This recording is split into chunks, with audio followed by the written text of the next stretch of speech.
അപ്പൊ നമ്മൾ ഇന്ന് പ്രീവിയസ് ഇയറിലെ കുറച്ച് ക്വസ്റ്റ്യൻസും അതിന്റെ ആൻസേഴ്സ് ആണ് ഡിസ്കസ് ചെയ്യാനായിട്ട് പോകുന്നത്. ക്ലാസ്സിലേക്ക് കിടക്കാം. From the following information, you are required to compute return on total capital employed. Return on total capital employed കാണണം.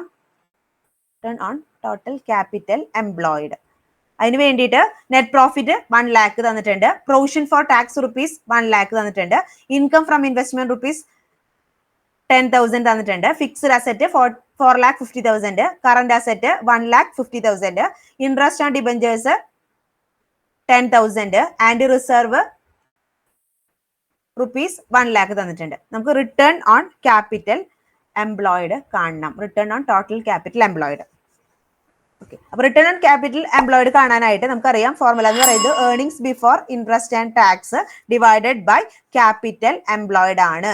Earnings before interest and tax divided by capital employed ആണെന്നറിയാം. അപ്പൊ നമുക്ക് എന്ത് കാണണം? ഏർണിംഗ്സ് ബിഫോർ ഇൻട്രസ്റ്റ് ആൻഡ് ടാക്സും അതുപോലെ തന്നെ capital എംപ്ലോയിഡും കാണണം. അപ്പൊ ആദ്യം earnings before interest and tax കാണാം. അപ്പൊ അതിനുവേണ്ടി നമുക്ക് ഇവിടെ തന്നിട്ടുള്ളത് നെറ്റ് പ്രോഫിറ്റ് ആണ് അല്ലെ. നെറ്റ് പ്രോഫിറ്റ് ആണ്. എല്ലാ ഇൻട്രസ്റ്റും ടാക്സും എല്ലാം അഡ്ജസ്റ്റ് ചെയ്തതിന് ശേഷമുള്ള പ്രോഫിറ്റ് ആണ് നെറ്റ് പ്രോഫിറ്റ് എന്ന് പറയുന്നത്. അപ്പൊ നമുക്ക് ഈ 1 lakh റുപ്പീസിന്റെ ഒപ്പമാണ് നമുക്കത് അഡ്ജസ്റ്റ് ചെയ്യേണ്ടത്. ഈ നെറ്റ് പ്രോഫിറ്റ് ഒപ്പമാണ് ചില എമൗണ്ടുകൾ അഡ്ജസ്റ്റ് ചെയ്യുമ്പോഴാണ് നമുക്ക് earnings before interest and tax കിട്ടുന്നത്. അപ്പൊ ഇനി earnings before interest and tax കാണാം. Earnings before interest and tax കാണാനായിട്ട് net profit plus provision four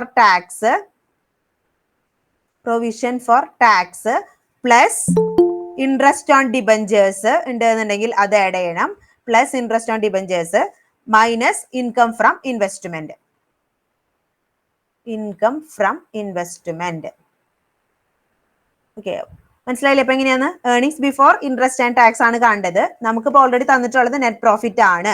എല്ലാ ഇൻട്രസ്റ്റും ടാക്സും എല്ലാം ഡിഡക്ട് ചെയ്തതിന് ശേഷമുള്ള പ്രോഫിറ്റ് ആണ് നെറ്റ് പ്രോഫിറ്റ് എന്ന് പറഞ്ഞ് നമുക്ക് ക്വസ്റ്റ്യനിൽ തന്നിട്ടുള്ളത്. നമുക്ക് കാണേണ്ടത് earnings before interest and tax ആണ്. ഇൻട്രസ്റ്റും ടാക്സും പേ ചെയ്യുന്നതിന് മുന്നത്തെ ഉള്ള ഏർണിംഗ്സ് ആണ് നമുക്ക് കാണേണ്ടത്. അപ്പൊ അതിനുവേണ്ടി നെറ്റ് പ്രോഫിറ്റിൽ നിന്ന് ഇതൊക്കെ അഡ്ജസ്റ്റ് ചെയ്യുക. പ്രൊവിഷൻ ഫോർ ടാക്സ് ആണെങ്കിലും ഇൻട്രസ്റ്റ് ഓൺ ഡിബഞ്ചേഴ്സ് ആണെങ്കിലും ഇൻകം ഫ്രം ഇൻവെസ്റ്റ്മെന്റ് എല്ലാം ഇതിന്റെ കൂടെ അഡ്ജസ്റ്റ് ചെയ്താൽ മതി. അപ്പൊ നെറ്റ് പ്രോഫിറ്റ് 1 lakh ആണ്. 1 lakh plus provision for tax 1 lakh തന്നെ, plus interest on debentures 10,000 plus 10,000 minus income from investment 10,000 ഉണ്ട്. അപ്പൊ അതും മൈനസ് ചെയ്യാം.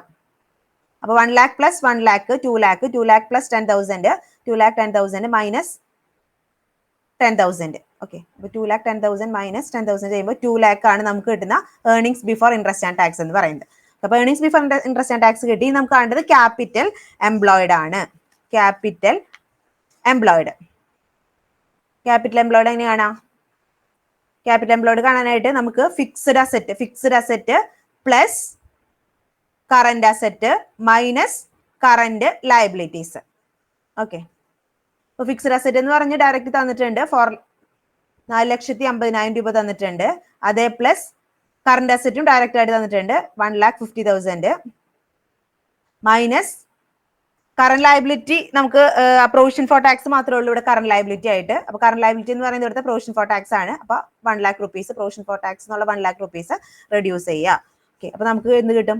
5 lakh റുപ്പീസ് നമുക്ക് ക്യാപിറ്റൽ എംപ്ലോയിഡ് എന്ന് പറഞ്ഞ് കിട്ടും. ഓക്കെ, ഡയറക്റ്റ് ആയിട്ട് ഫോർമുലയ്ക്ക് അപ്ലൈ ചെയ്താൽ മതി. അപ്പൊ return on capital employed is equal to earnings before interest and tax നമുക്ക് 2 lakh കിട്ടി, അതേ divided by capital employed 5 lakh കിട്ടി. 5 lakh ഇൻറ്റു 100. അപ്പൊ 2 lakh divided by 5 lakh into 100 ചെയ്യുമ്പോൾ നമുക്ക് റിട്ടേൺ ഓൺ ക്യാപിറ്റൽ എംപ്ലോയിഡ് 40% എന്ന് കിട്ടും. 40%. ക്ലിയർ ആണോ?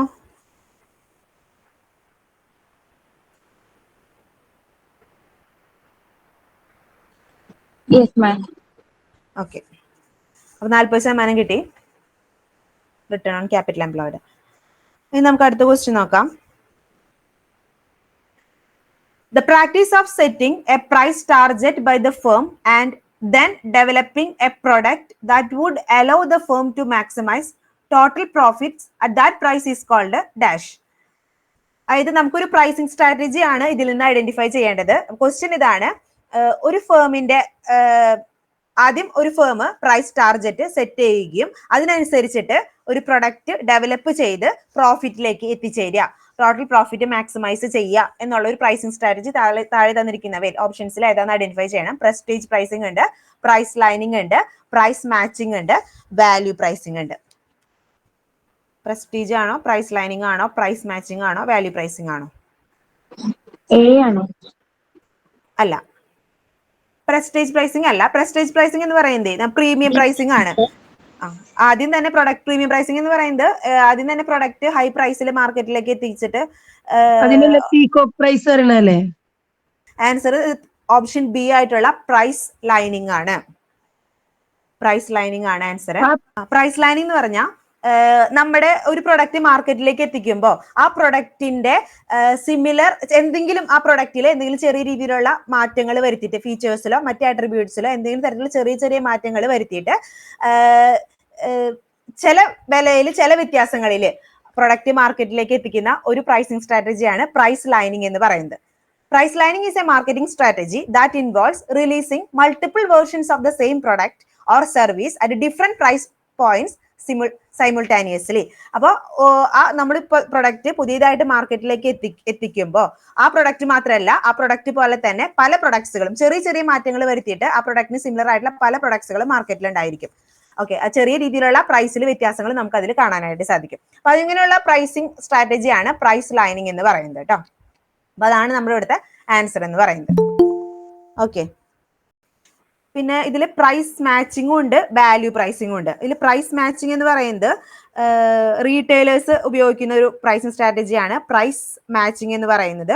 അതായത് കോമ്പറ്റേറ്റേഴ്സിന്റെ പ്രൈസുമായിട്ട് മാച്ച് ചെയ്യുന്നതിന് വേണ്ടിയിട്ട് റീറ്റെയിലർ മാർക്കറ്റേഴ്സ് ഉപയോഗിക്കുന്ന ഒരു പ്രൈസിംഗ് സ്ട്രാറ്റജിയാണ് പ്രൈസ് മാച്ചിങ് എന്ന് പറയുന്നത്.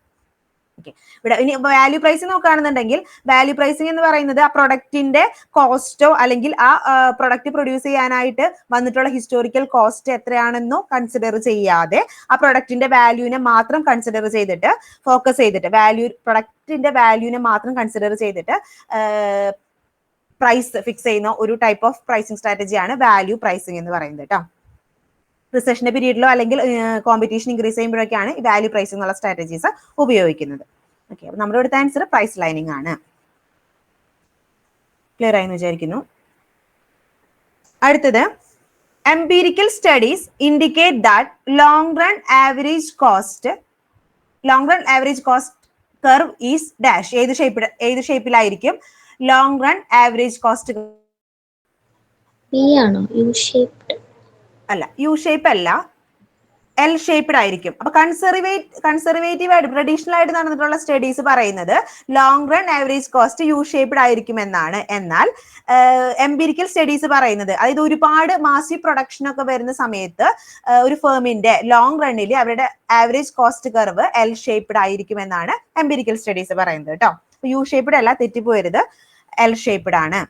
യു ഷേപ്പ് ഏതാ മാം ഒന്ന് പറഞ്ഞുതരൂ, യു ഷേപ്പ് ഏതാന്ന് പറഞ്ഞേ? അടുത്തത്, which of the following form of market organization is the most prevalent in the manufacturing sector?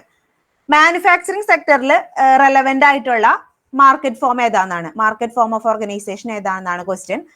Perfect competition ആണോ, മോണോപോളിസ്റ്റിക് കോമ്പറ്റീഷൻ ആയിരിക്കോ, ഒളിഗോപോളി ആയിരിക്കോ, അതോ ഡ്യുവോപോളി ആയിരിക്കോ?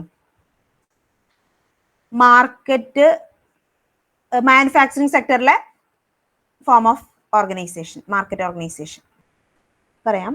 മാനുഫാക്ചറിംഗ് സെക്ടറിലെ മാർക്കറ്റ് ഓർഗനൈസേഷൻ എന്ന് പറയുന്നത് ഒളിഗോപ്പൊളി ആയിരിക്കും കേട്ടോ, ഒളിഗോപ്പൊളിസ്റ്റിക് നേച്ചർ ആയിരിക്കും. ഓക്കെ, അപ്പൊ നമുക്കറിയാം ഒളിഗോപ്പൊളി എന്ന് പറയുന്നത് ആകെ കുറച്ച് ഫേംസ് മാത്രമേ മാർക്കറ്റിൽ ഉണ്ടായിരിക്കുള്ളൂ അല്ലെ. ബയേഴ്സ് ആയിരിക്കും ആരെക്കാളും കൂടുതൽ, സെല്ലേഴ്സിനേക്കാളും കൂടുതൽ അവിടെ ബയേഴ്സ് ആയിരിക്കും. അപ്പോൾ ഈ മാനുഫാക്ചറിംഗ് സെക്ടർ എന്ന് ഉദ്ദേശിക്കുന്നത് ഈ സ്റ്റീൽ, ഇലക്ട്രോണിക്സ്, ഗ്ലാസ്, സിഗരറ്റ് അങ്ങനെ പോലുള്ള സെക്ടേഴ്സ് ആണ് മാനുഫാക്ചറിംഗ് സെക്ടേഴ്സ് ഉദ്ദേശിക്കുന്നത്. അപ്പൊ അത്തരത്തിലുള്ള സെക്ടേഴ്സിലെ മാർക്കറ്റ് ഫോം ഓഫ് ഓർഗനൈസേഷൻ എന്ന് പറയുന്നത് ഒളിഗോപോളിസ്റ്റിക് നേച്ചർ ആയിരിക്കും.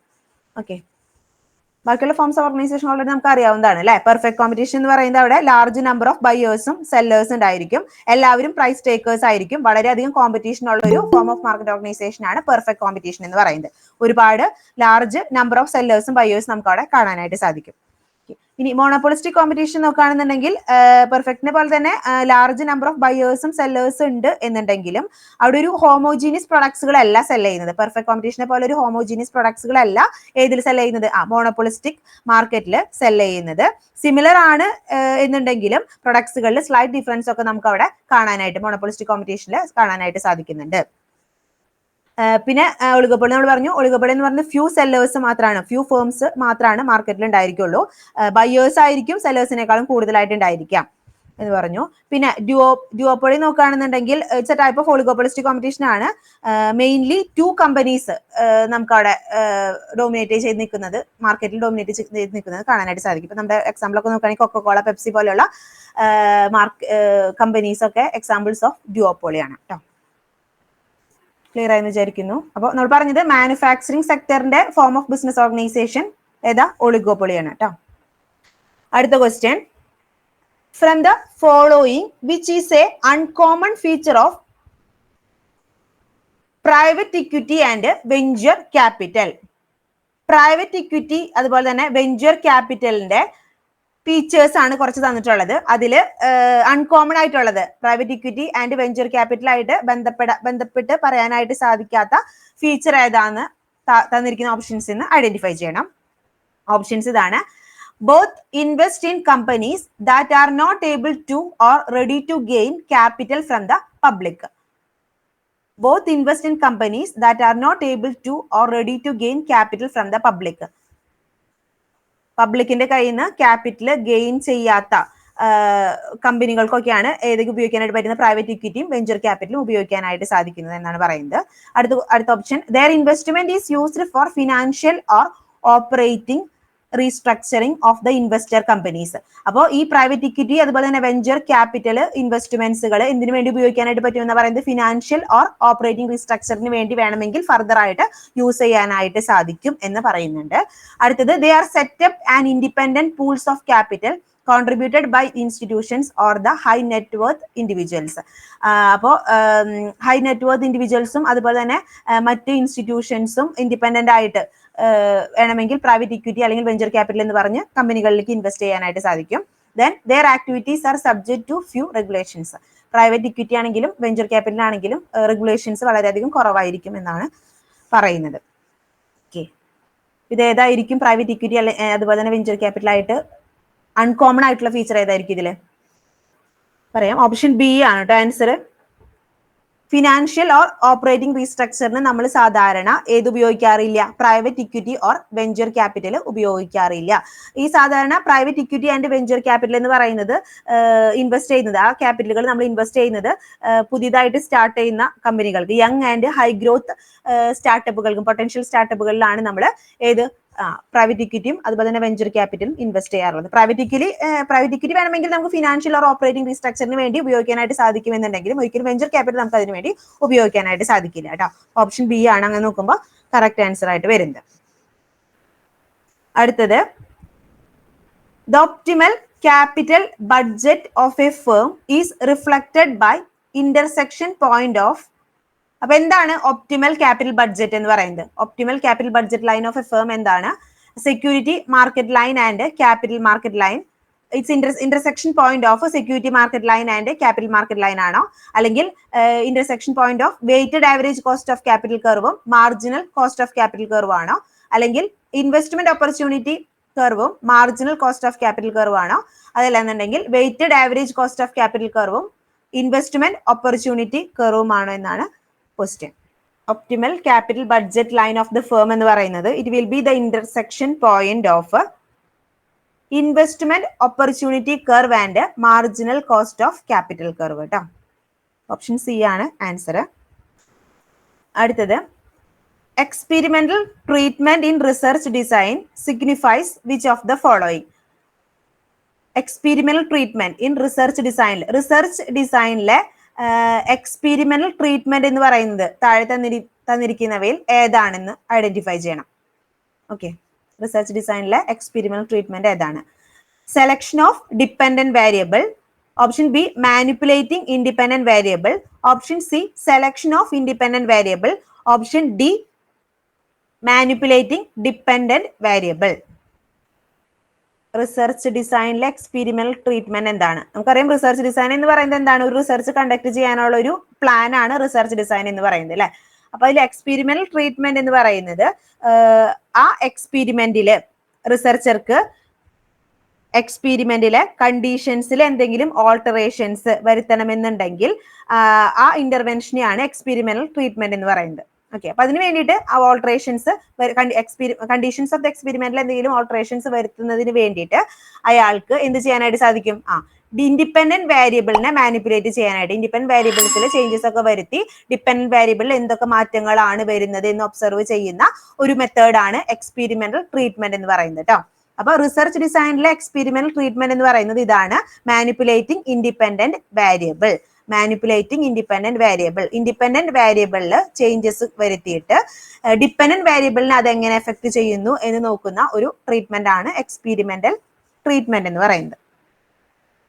ഓക്കെ, അടുത്തത് which of the following values is not the part of OCTAPACE framework? OCTAPACE ഫ്രെയിംവർക്കിലെ പാർട്ട് അല്ലാത്തത് താഴെ തന്നിരിക്കുന്ന ഓപ്ഷനിൽ ഏതാണെന്നുള്ളതാണ്. Option A openness, option B extension, option C proactivity and option D autonomy. അപ്പൊ അത് നമുക്ക് എന്താണ് ഒക്ടാപേസ് എന്ന് അറിയണം അല്ലെ. അപ്പൊ ഒക്ടാപേസ് എന്ന് പറയുന്നത് നമ്മുടെ ഓർഗനൈസേഷന്റെ കൾച്ചർ ഇംപ്രൂവ് ചെയ്യുന്നതിന് വേണ്ടിയിട്ട് ഉപയോഗിക്കുന്ന ഒരു ഫ്രെയിംവർക്കാണ് ഒക്ടാ സ്പേസ് എന്ന് പറയുന്നത്.